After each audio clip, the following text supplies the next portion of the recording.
তুমি সিংহরাজের সন্তান এটা আমি জানি, আল্লাহ আমাকে জানিয়েছেন।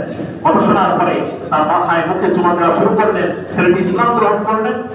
এরপর রাসূল সাল্লাল্লাহু আলাইহি ওয়াসাল্লাম নাযিল হলো সেই মানুষটির উপরে যিনি তার উপরে আয়াত নাযিল হয়েছে, সেই মানুষটি তেলাওয়াত করছেন আর রহমান আল্লামাল কুরআন।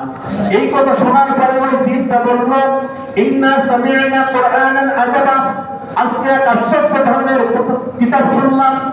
ইন্না সামি'না কুরআনান আজাবা ইয়াহদি বিহি ইলা রুশদ ফাআমান্না বি, আমরা আজকে এখান থেকে হেদায়েত গ্রহণ করলাম এবং আমরা এখানে ঈমান গ্রহণ করলাম।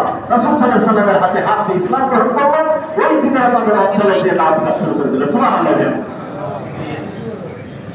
এই জায়গায় জিবরাইল আলাইহিস সালাম এসে বলছিল,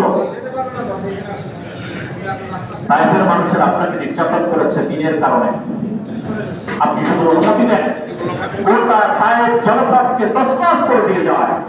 রাসূল সাল্লাল্লাহু আলাইহি ওয়াসাল্লাম বললেন, আমি তো রাহমাতুল লিল আলামিনের পক্ষ থেকে প্রেরিত একজন রহমতের নবী, আমি যদি এই জনপদের মানুষকে ধ্বংস হওয়ার জন্য দোয়া করি তাহলে দিনের দাওয়াত করব না। সুবহানাল্লাহ। সুতরাং আমি তাদের হেদায়েত কামনা করি। আল্লাহ রাব্বুল আলামিন নবীকে সবর দিয়েছেন, আইয়ুব আলাইহিস সালামের সবর দিয়েছেন, ইউসুফ আলাইহিস সালামের সবর দিয়েছেন। কথা বলতে গেলে অনেক কথা, আমাদের সময় আর পারমিট করবে না, দেব আসে না। আল্লাহ রাব্বুল আলামিনের কাছে আমরা তৌফিক কামনা করি। সূরা আল-আসর এটা একটি মহা মূল্যবান শব্দ। সূরা আল-আসরের ব্যাপারে মুফাসসিরিনে কেরাম বলছেন, কোন মানুষ যদি জান্নাতে যাওয়ার জন্য আল্লাহ সন্তুষ্টি অর্জন করে জান্নাতে যাওয়ার জন্য সিদ্ধান্ত গ্রহণ করে, এই সূরা তেলাওয়াত এবং এরপরে যে কথাগুলো আছে সেটা যদি আমল করে, সে নির্ঘাত এবং নিশ্চিত সে জান্নাতে চলে যাবে। সুতরাং আসুন আমরা এই সূরাগুলো তেলাওয়াত করি, এর মর্মার্থ বোঝার চেষ্টা করি। নিজের পরিবার, নিজের ব্যবসা প্রতিষ্ঠান, নিজের রাজনীতি, নিজের অর্থনীতির সাথে করার মিল আছে কিনা, সেটা যদি মিল থাকে তাহলে সেটা ভাবে চলুন। আল্লাহ রাব্বুল আলামিন বলছেন, ইয়া আইয়াতুহান নাফসুল মুতমাইন্নাহ ইরজিই ইলা রাব্বিকি রাদিয়াতান মারদিয়াহ ওয়াদখুলি ফি ইবাদি ওয়াদখুলি জান্নাতি। ও প্রশান্ত আত্মা আমার কাছে, আমার আল্লাহ আপনাকে ডাকছেন। সুবহানাল্লাহ। ইয়াহদি বলছে, ও প্রশান্ত আত্মা ফিরে আসো আমার দিকে,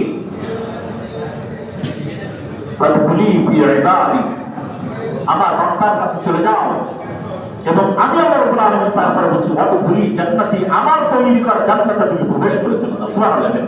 সম্মানিত হাজিরিন, আসুন আল্লাহ রাব্বুল আলামিন এই কোরআনের ভিতরে এই কথাগুলো বলেছেন, এই কথাগুলো আমাদের জীবনে, আমাদের পরিবারে, আমাদের প্রতিষ্ঠানে সামগ্রিকভাবে আমরা আমল করে আল্লাহ রাব্বুল আলামিনের কাছে পৌঁছাতে পারি। কারণ ওই যে স্বপ্নের কথা বলেছিলাম, প্রতিদিন আমার জীবন থেকে কিন্তু জীবন চলে যাচ্ছে।